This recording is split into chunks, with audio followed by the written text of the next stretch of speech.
Nabi Ibrahim alaihissalam mempunyai dua istri. Istri pertama bernama Sarah dan istri kedua bernama Hajar. Sarah melahirkan seorang anak laki-laki yang dinamakan Ishak. Dan Hajar melahirkan anak laki-laki juga yang bernama Ismail. Sarah merasa kurang senang hidup bersama Hajar. Berkali-kali ia meminta kepada suaminya agar Hajar dan anaknya dipindahkan ke tempat lain. Akan tetapi, Nabi Ibrahim tidak segera menurutinya. Barulah setelah menerima perintah dari Allah, Nabi Ibrahim mengajak Hajar dan Ismail pindah ke Mekah. Ismail yang masih menyusu pada waktu itu terpaksa harus mengikuti kedua orang tuanya menempuh perjalanan yang begitu jauh dan melelahkan. Hajar dan Ismail ditempatkan di daerah padang pasir yang tandus, sunyi, dan terik matahari yang menyengat kulit. Tak ada seorang pun di sana kecuali mereka berdua. Setelah beberapa tahun Nabi Ibrahim alaihissalam meninggalkan anak dan istrinya itu, ia pun merasa rindu. Beberapa kali ia mengirim utusan untuk melihat keadaan anak dan istrinya itu. Dan ketika utusannya mengatakan bahwa anak dan istrinya dalam keadaan yang baik-baik saja, Nabi Ibrahim pun merasa lega. Ternyata kehidupan istri dan anaknya itu diberi serba kecukupan oleh Allah Subhanahu wa Ta'ala. Hajar dan Ismail dianggap sebagai pemilik dan pemimpin di Mekah, karena mereka berdualah yang pertama kali menetap dan bertempat tinggal di sana.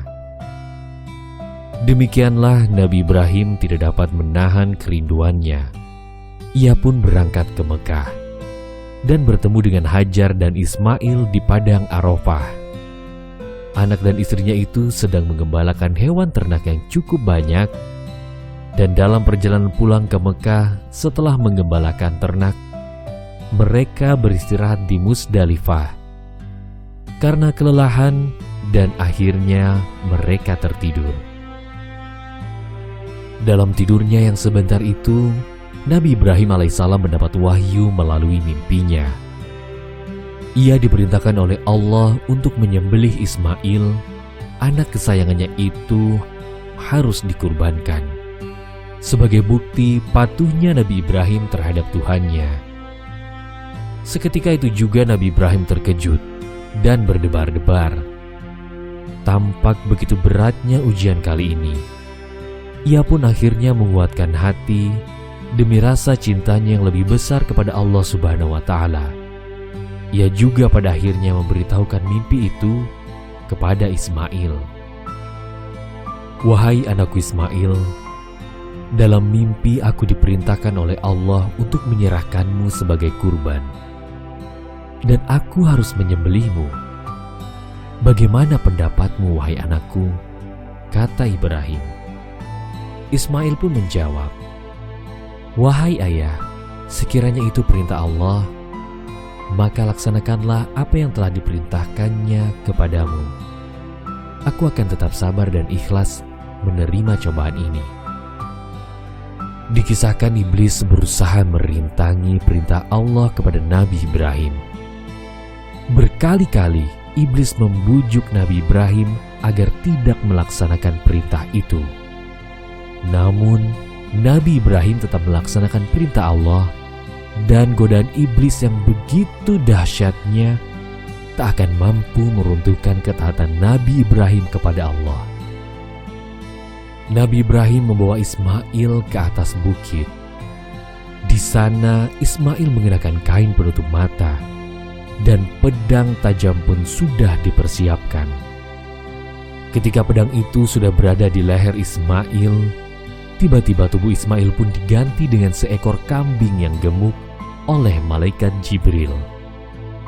Dengan demikian, selamatlah Ismail dari penyembelihan. Allah Subhanahu wa Ta'ala berfirman kepada Nabi Ibrahim, "Hai Ibrahim, kau sudah melaksanakan perintahku dengan ikhlas. Sebagai gantinya, aku berikan binatang ternak untuk disembelih. ini adalah cobaan besar bagimu.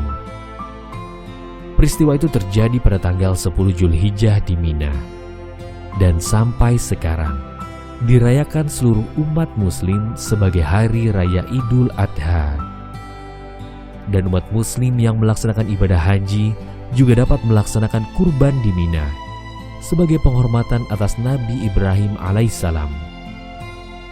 Demikianlah kisah Nabi Ibrahim alaihissalam. Semoga kisah ini dapat mempertebal iman kita kepada Allah Subhanahu wa Ta'ala. Amin ya Rabbal Alamin.